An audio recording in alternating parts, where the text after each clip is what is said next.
할렐루야에 귀한 찬양 감사드립니다. 날마다 사랑으로 우리를 새로 빚어주셔서 라는 마지막 그 찬양의 고백이 마음에 참 와닿는데요. 매일 우리의 고백이 되어야 하지 않나 싶습니다. 하나님, 날마다 주님의 사랑으로 우리를 새롭게 하여 주시옵소서. 그런 고백이 우리 모두에게 있기를 바랍니다. 다시 한번 우리 할렐루야 찬양된 찬양 감사드립니다. 현재 우리 정대교회에서는 70주년을 맞이하여서 국내 성지순례가 진행 중에 있습니다. 중도, 소록도, 또 여수, 광양 등의 성지에서 일정을 감당하고 계시고요. 약 50여 분이 갔습니다. 그곳에서 정말 우리 믿음의 조상들의 믿음도 배우고 더욱더 성숙해서 다시 오시는 우리 성도님들을 뵐 생각하니까 기쁩니다. 오늘 이제 오시거든요. 안전하게 올 수 있도록 우리 함께 기도해 주시기를 부탁드립니다. 지난주 토요일이었습니다. 제가 이제 청년부를 담당하고 있는데 청년 5명과 함께 파주 임진각으로 평화순례를 갔습니다. 그곳에서 저는 장단역 증기 기관차를 보았는데요. 사진 하나 보여줄 수 있을까요? 네. 그 옛날 북쪽이죠. DMZ 쪽에 있는 장단역의 증기 기관차의 모습이에요. 저 모습을 보면 여러 가지 구멍이 막 뚫려 있어요. 저 구멍이 뭔가 했는데 다름 아니라 총탄 자국이더라고요. 이제 막 증기 기관차가 장단역에 딱 섰을 때 그때 이제 6.25 전쟁이 발발되었고 북한군에 의해서 저 증기 기관차가 총을 맞았더라고요. 다행히도 저 기관차는 화물을 싣는 기관차여서 사람에게 피해는 없었다라고 해요.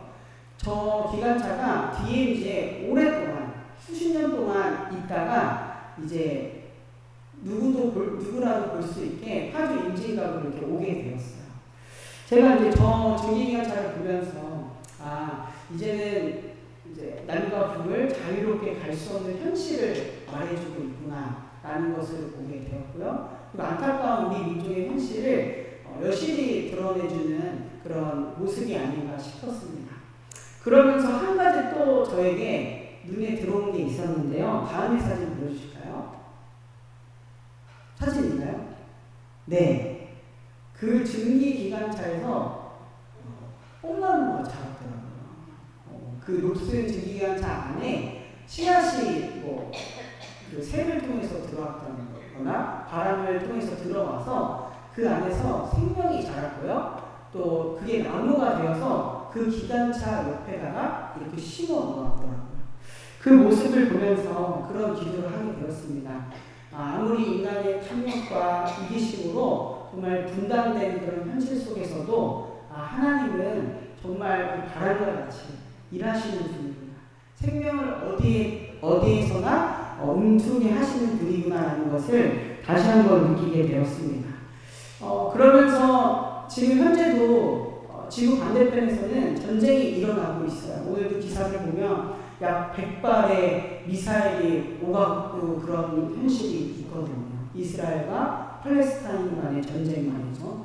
앞으로도 더 심화될 것 같은데 무엇보다 정말 생명의 하나님께서 그 땅을 긍휼히 여겨주셔서 정말 그 땅에 샬롬이 하루속히 임하기를 간절히 기도합니다. 이를 위해서 더욱 기도해 주시는 우리 모두가 되었으면 좋겠고요. 또 이 나라, 이 민족 가운데도 온전한 정말 평화가 있기를 기도하는 우리 모두가 되었으면 좋겠습니다. 지난 한 주 그게 보내면서 저에게 참 마음이 와닿는 순간을 좀 나눠보았고요. 오늘은 소비라는 주제를 가지고 함께 말씀을 나누고자 합니다. 소비, 돈 쓰는 거 아니죠? 여러분은 어느 부분에서 가장 많은 소비를 하고 계신가요? 한번 생각해 보시기 바랍니다. 나는 나에게 있는 그런 재물을 어디에 가장 많이 소비하고 있나? 저는 믿고 싶지 않지만 지금도 용돈을 받아 쓰거든요. 그리고 더 믿고 싶지 않은 거는 제가 학교 다닐 때, 신학교 다닐 때 이제 그 국가별로 장학금 해서 제가 한 달에 쓸 수 있는 돈과 그 적은 돈과 지금 용돈 받는 금액이 다르지 않다는 사실이에요. 정말 한정된 금액을 가지고 한 달을 살아가고 있습니다. 아무튼 그 질문을 저에게도 동일하게 던져봤어요. 과연 나는 한 달을 살아가면서 어느 부분에서 가장 많은 소비를 할까? 제가 막 옷을 많이 사는 편도 아니고요. 영화나 연극 등 문화생활을 즐거워하는 편도 아닙니다. 돈이 드는 취미생활을 하는 것도 아니고 저는 그냥 산책하는 거 좋아합니다. 바로 어디에 돈을 가장 많이 썼냐면 어디일까요? 어떤 돈인가요? 예? 어떤 도서였으면 좋겠지만 마음의 양식을 먹는 거였으면 좋겠지만 그냥 먹는 거 그냥 먹는 거에 가장 많은 그런 소비를 하더라고요. 예를 들어서 이런 거예요. 오늘은 너무 육아로 피곤하니까 야식 먹어야겠다 하고 먹습니다. 그리고 뭐 며칠 전에는 저희 쌍둥이 중에 이제 한 우리 아이가 막 걸음을 떼기 시작했어요. 기쁜 날이다. 오늘도 먹자. 그리고 뭐 금요일에 끝나고 와서도 뭔가 허기진데 영의 양식을 잘 먹었으니까 육의 양식도 먹고 자자. 네, 그렇게 먹는데 많이 소비를 해서 지금의 제 얼굴이 이렇습니다. 아무튼 요즘은 더욱더 배달이나 또 잠깐 마트에 나가면은 늦게까지 하니까 사 먹을 수 있잖아요. 그래서 먹는 부분에 있어서 가장 많은 소비를 하는 것 같아요. 과연 여기 계신 성도님들은 어느 부분에 있어서 소비를 가장 많이 하시는 것 같나요? 제가 왜 이런 질문을 하냐면요. 한 사람이 자기가 가진 그런 재물을 어디에 소비하느냐가 그 사람이 어떠한 생각을 가지고 이 세상을 살아가고 있는가, 어떠한 가치관을 가지고 살아가고 있는가의 하나의 지표가 될 수 있기 때문입니다. 그렇다고 제가 먹는 거에 회변되어 있는 사람은 아니고 그 외에도 좋은 일도 씁니다. 하나님께서 만든 이 세상, 우리가 충분하게 사용하고 즐길 수 있는 자원들이 있습니다. 그래서 성경은 우리에게 풍요로운 피조물을 소비하고 즐기라고 권유합니다. 성경에서 문화 명령이라고 하죠. 창세기에서는 하나님께서 이 세상을 창조하시면서 하나님의 형상대로 지음받은 사람에게 다음과 같이 명령을 하십니다. 창세기 1장 28절에서 29절의 말씀이거든요. 우리 다 같이 한번 읽도록 하겠습니다.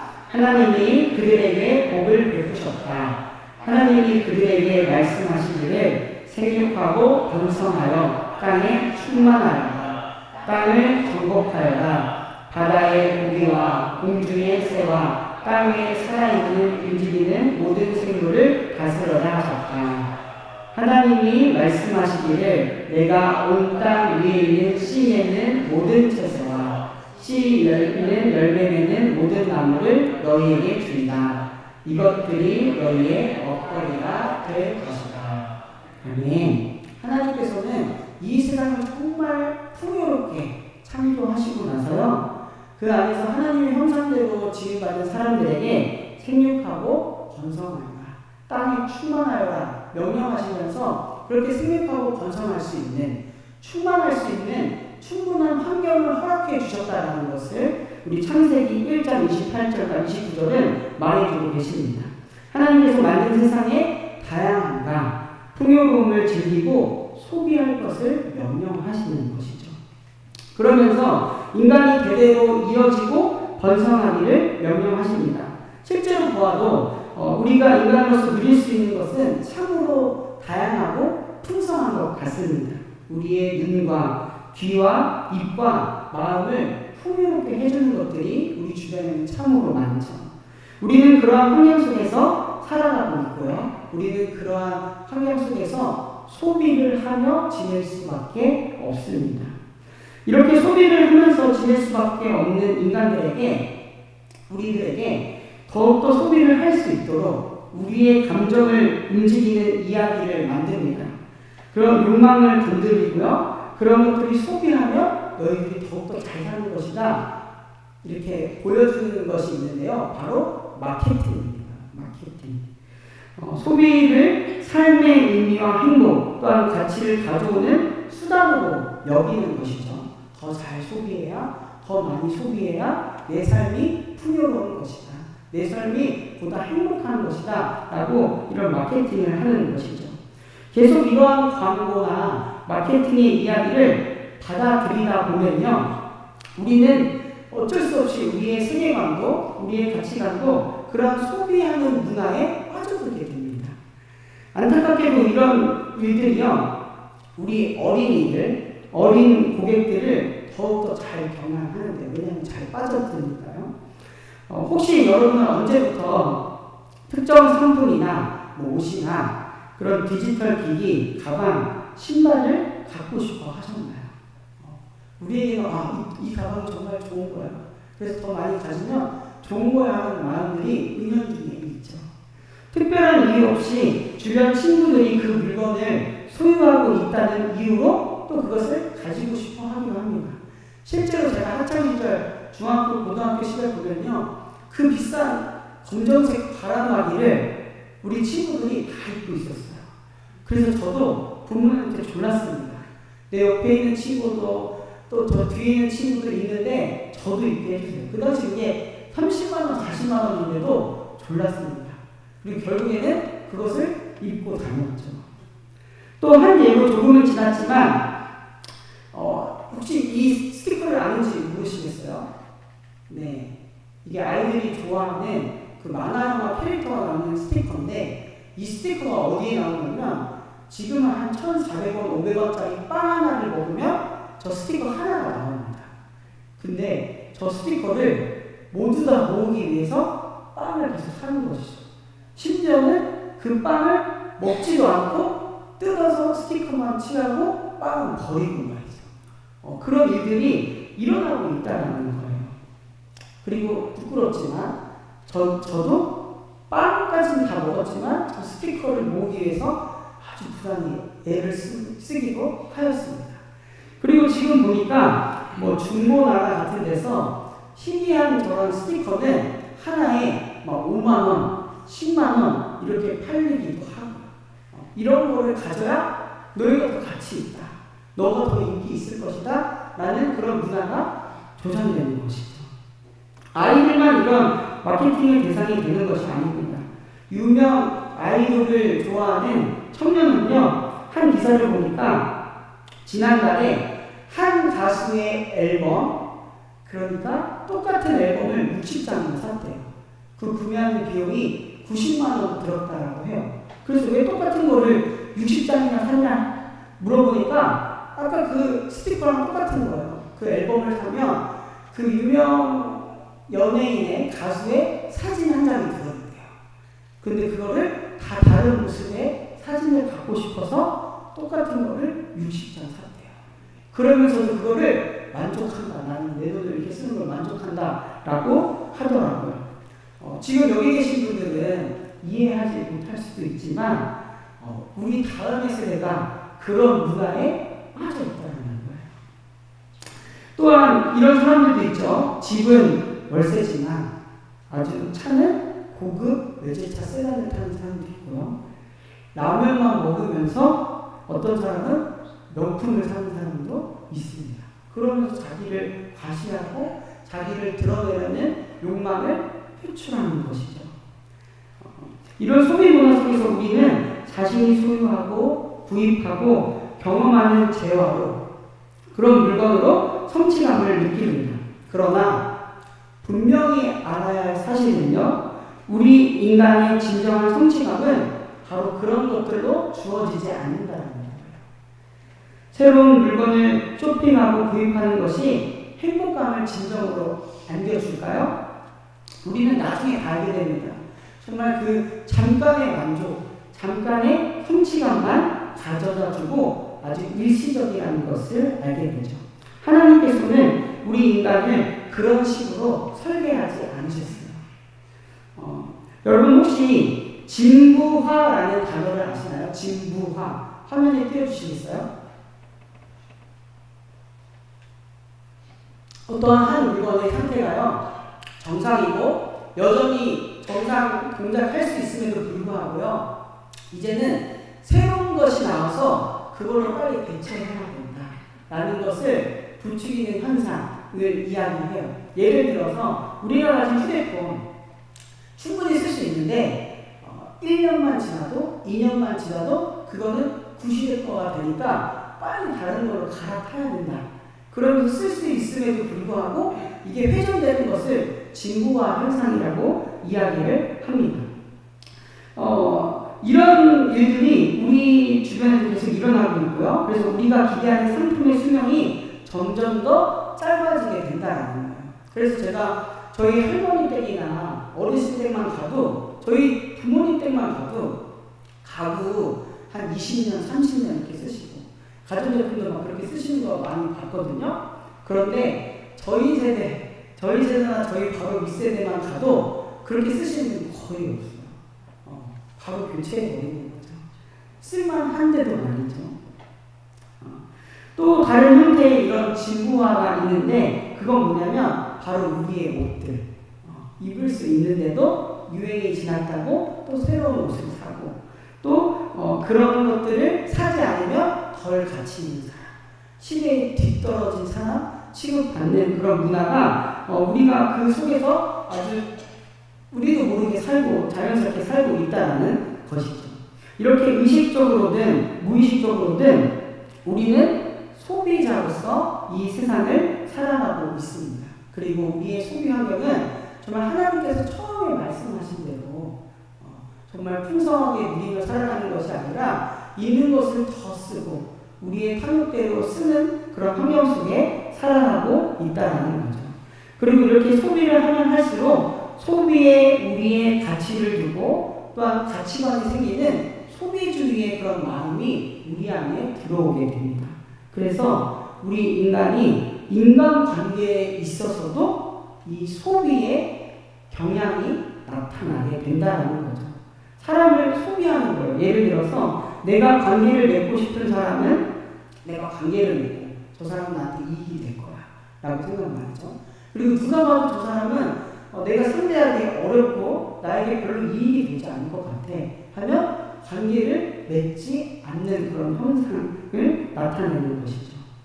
그러나 이렇게 인간관계를 소비하는 식으로 하는 것은 창조주 하나님께서 설계하신 그런 사람의 삶과 완전히 반대되는, 상충되는 그런 모습입니다. 사람은 상품으로서의 가치가 있는 것이 아니고 하나님의 형상으로 설계되었기에, 창조되었기에 그 자체로 가치가 있다는 것을 우리 믿는 사람들이 먼저 꼭 인식해야 할 것입니다.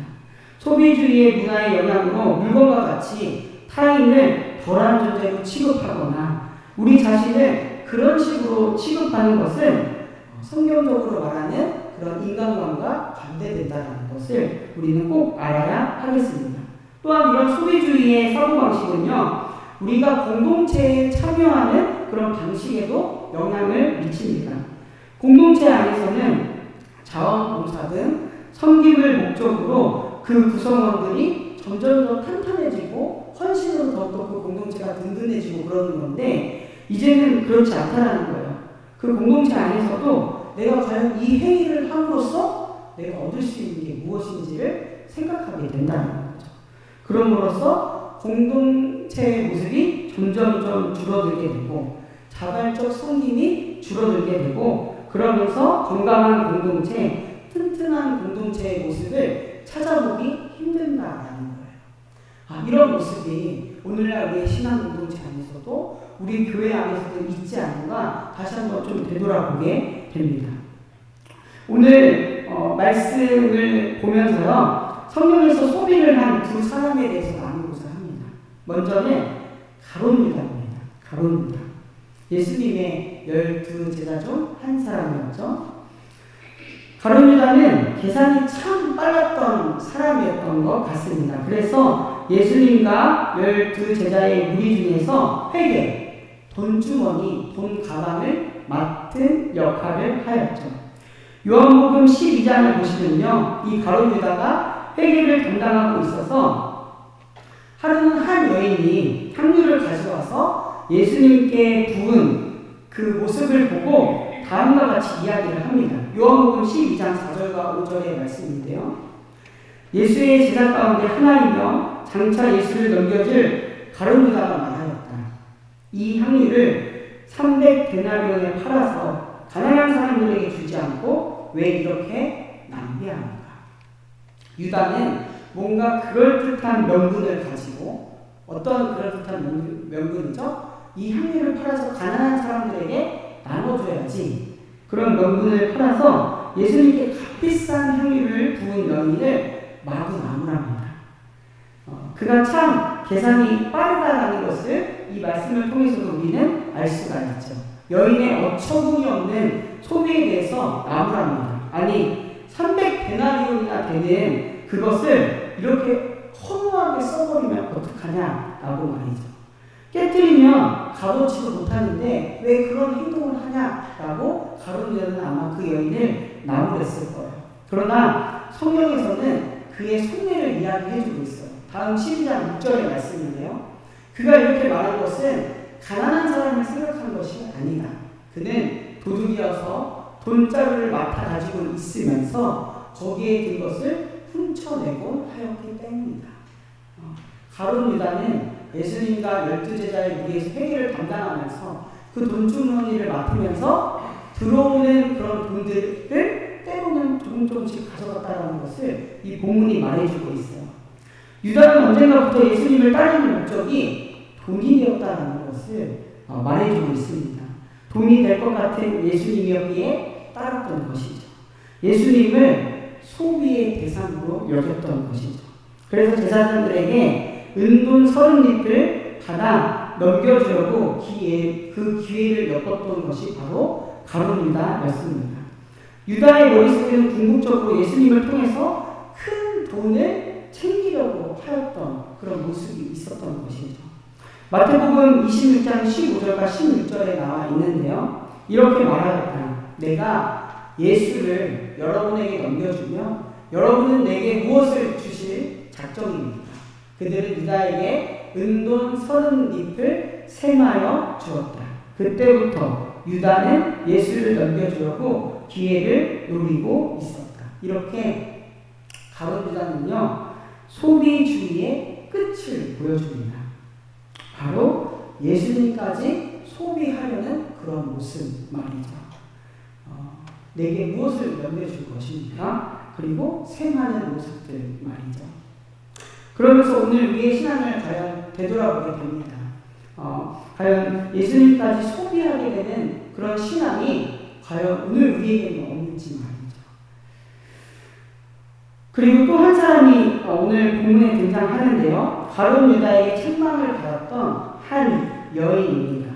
그리고 이 여인의 소비는요, 다름 아니라 예수님께 인정을 받게 되죠. 분명 가룟 유다의 말처럼 세상의 기준으로 볼 때는요, 이 여인의 소비는 그렇게 어처구니 없고 바보 같은 소비가 없습니다. 300데나리온, 그 당시 1데나리온이요, 한 사람의 품삯이었어요. 지금 아주 수학에 쳐서 한 사람 일꾼의 일당을 10만 원으로 치면 300데나리온이라는 금액은 오늘날 돈으로 3천만 원 이상의 돈이에요. 그 3천만 원 이상이 되는 값비싼 향유를 예수님께 깨뜨려서 그 머리 위에 부었다는 거예요. 유다를 비롯하여 그 여인을 나무라는 제자들에게 예수님은 다음과 같이 말씀하십니다. 마가복음 14장 6절과 8절의 말씀입니다. 그러나 예수님께서 말씀하셨다. 가만두어라. 왜 그를 괴롭히냐. 그는 내게 아름다운 일을 했다. 이 여자는 자기가 할 수 있는 일을 하였다. 곧 내 몸에 향유를 부어서 내 장례를 위하여 할 일을 미리 한 셈이다. 그 당시 유대의 장례 절차 중 하나는요, 시신에 향유를 바르는 행위가 있었습니다. 아마 이를 두고 예수님께서 하신 말씀이 아닐까 성서학자들은 이야기하는데요. 우리의 죄를, 또한 자신의 죄를 위해서 죽으실 예수님, 그렇게 하나님의 사랑을 전하고 자신을 구원하실 예수님을 아마 이 여인은 알아보았을까요? 정말 자신에게도 귀한, 어떻게 보면 자신의 1년의 그런 일하는 값을 정말 그 옥합을 깨뜨려서 예수님의 머리에 부은 것이죠. 그러면서 이 행위를 예수님이 다음과 같이 또 이어서 말씀하십니다. 마가복음 14장 9절의 말씀인데요. 내가 진정으로 너에게 말한다. 온 세상 어디든지 복음이 전파되는 곳마다 이 여자가 한 일도 전해져서 사람들이 이 여자를 기억하게 될 것이다. 아멘. 저는 그런 상상을 해봤어요. 300데나리온이나 되는 이 향유가 예수님의 머리 위에 부어졌잖아요. 그럼 머리부터 아마 이 발끝까지 온몸을 그 향유가 적셨을 거예요. 그리고 그 이후에 예수님이 어떤 길을 가셨죠? 인류를 구원하기 위해서, 이 세상을 구원하기 위해서 십자가의 길을 걸어가셨죠. 예수님의 그런 걸음마다 그 십자가의 길을 향하는 그 길마다 이 여인이 부었던 그 향유의 향도 함께 가지 않았을 거예요. 그리고 예수님이 죽어서 부활한 그 모습에도 이 여인이 부었던 그 향도 묻어있지 않았을까. 그런 상상을 하게 됩니다. 300데나리온, 제가 약 3천만 원 돈일 거라고 이야기를 드렸는데요. 그런 소비가 어떻게 보면 정말 아깝지 않다라는 거예요. 그런데 가룟유다는 가룟유다가 예수님을 팔았던 은 33개는요, 제가 계산해 보니까 약 1,200만 원 정도 하더라고요. 예수님을 그 정도로 생각했던 거예요. 한 여인의 그런 고백과 가룟유다의 모습이 정말 상반되게 나타난다는 것을 오늘 말씀을 통해서 우리는 알 수가 있습니다. 바보 같은 소비라고 생각했지만 온 세상 복음이 전파되는 곳에 알려지는 거룩한 소비가 되었습니다. 우리도 그래서 지금 이 성경 말씀을 통해서 꼭 기억했으면 좋겠어요. 예수님을 기억하고 또한 예수님을 위한 소비는 나 자신 또한 우리 공동체를 구원하기 위한 소비가 된다는 것을 말이죠. 또한 예수님이 그 향유를 몸에 붓고 저는 그런 생각도 하게 됐어요. 얼마나 큰 위로를 좀 받으셨을까. 예수님 자신도 십자가를 지기 전에 기도하시죠. 될 수 있으면 이 잔을 내게서 피하게 해달라. 그런 예수님의 마음에 아마 위로가 되어 주었던 또 이 여인의 행동이 아니었을까 싶습니다. 어제 제가 그 학교 다니면서 관리과에 일하셨던 한 권사님과 통화를 하게 되었어요. 이제 한 30년간 학교에서 일을 하셨고, 그 다음에 이제는 은퇴를 하셨다라고 하면서 저에게 연락을 주셨어요. 너무나도 축하드립니다. 우리 선생님 같은 분이 학교에 계셔서 저는 너무나도 감사했다라는 그런 이야기를 전달했는데, 제가 이분이 더 귀하게 여겨졌던 건 다름 아니라 제가 학교에서 발전 모금팀에서 일을 했어요. 학교 장학기금이라든지 학교 발전을 위한 그 기금을 관리하는 부서에서 잠깐 일을 했었거든요. 그런데 이 학교에서 관리과에서 일하시는 이 군사님이 매년 신학생들을 위해서 장학금을 이렇게 내주시는 거예요. 결코 적지 않은 금액이었거든요. 그런데 제가 더 감사하게 느껴졌던 건 뭐냐면 평소에 이분의 모습, 이분의 행실을 알았기에 더 감사했어요. 왜냐하면 학교에서 이렇게 주었던 그 항상 유니폼만 입고 계세요. 그리고 본인이 먹을 거는 정말 아껴서 먹으시거든요. 때로는 컵라면 먹을 때도 계시고, 되도록이면 가장 값이 저렴한 학식을 먹으시면서 그렇게 지내왔던 분이세요. 그런데 제가 그래서 더욱더 놀랐던 거예요. 발전 모금팀에서 우리 신학생들의 미래를 위해서 또한 교회를 섬기는 우리 신학생들을 위해서 써달라고 하면서 장학금을 매년 내시는 모습을 통해서 말이죠. 이 또한 정말 하나님께서 기뻐하시는 거룩한 소비가 아닐까 그런 생각을 하게 됩니다. 오늘도 우리 주님께서는요, 옥합을 깨뜨릴 사람을 찾으세요. 주님의 십자가의 길에 또 하나님께서 이 땅에 이루신 하나님의 나라를 위해서 정말 옥합을 깨뜨릴 사람을 찾으세요. 무엇보다 그 사람은요, 주님을 가장 귀하다고 고백하는 사람일 거예요. 300데나리온도 아깝지 않다라고 고백할 만한 사람 말이죠. 그리고 예수님께 자신의 삶을 깨뜨리고 맡기는 사람일 것입니다. 그 고백 위에 우리 예수님이 그러하셨던 것처럼요, 하나님은 그 사람을 구원하실 것이고 그 고백을 통해서 그가 속한 공동체를 구원의 길로 인도해 주실 줄 믿습니다. 그렇기에 우리 정릉교회도요, 이 교회를 위해서 또한 이 지역을 위해서 무엇보다 하나님께 옥합을 깨뜨릴 사람이 더더욱 필요합니다. 여기 있는 저와 우리 모두가 하나님 앞에 나의 가장 귀한 것을 드릴 줄 아는 그런 믿음이 있기를 간절히 바랍니다. 우리 정말 이제는 세상에서 나를 드러내는 그런 과시한 소리가 아니라 정말 하나님 보시기에 하나님의 구원 역사에 복음이 전하는 것에 알려지는 거룩한 소리를 하는 이 시간 우리 모두가 되었으면 좋겠습니다. 제가 기도하고 말씀 마치도록 하겠습니다. 사랑하는 주님, 오늘도 이렇게 모여 예배하게 하시니 감사드립니다. 오늘 우리의 소비 문화를 돌아보며 우리의 탐욕, 이기심을 보게 됩니다. 향유 옥합을 깨뜨린 여인처럼 무엇보다 하나님 나라를 위한 소비를 할 수 있는 우리가 되게 하여 주시옵소서. 우리의 삶의 인도자 되시는 하나님께 우리를 맡기는 믿음을 허락하여 주시옵소서. 그리하여서 주님께 칭찬받는 우리의 신앙의 여정이 되게 하여 주시옵소서. 하나님, 주님께서 사랑하시는 우리 정릉교회가 창립 70주년을 맞이하여 12개의 돌 사업을 진행하고 있습니다. 특별히 국내 성지순례가 진행 중에 있습니다. 선조들의 믿음을 공부하는 시간, 우리가 있는 곳이 성지임을 깨닫게 되는 거룩한 시간 되게 하여 주시옵소서. 오늘까지 이어지는 일정 안전하게 지켜주시옵소서. 또한 지역 주민 초청 음악회와 사진 전시회가 준비되고 있습니다. 이 일을 통하여 이 지역을 더욱 섬기는 우리 정릉교회가 되게 하여 주시고 우리 정릉교회가 이 정릉 지역의 하나님의 기쁨 되게 하여 주시옵소서. 남은 한 주간도 주신 말씀으로 살아가는 우리 모두가 되기를 바라며 이 모든 말씀 지금도 살아계셔서 우리의 삶을 처음부터 끝까지 함께 하시는 우리 구주 예수 그리스도의 이름으로 간절히 기도드립니다.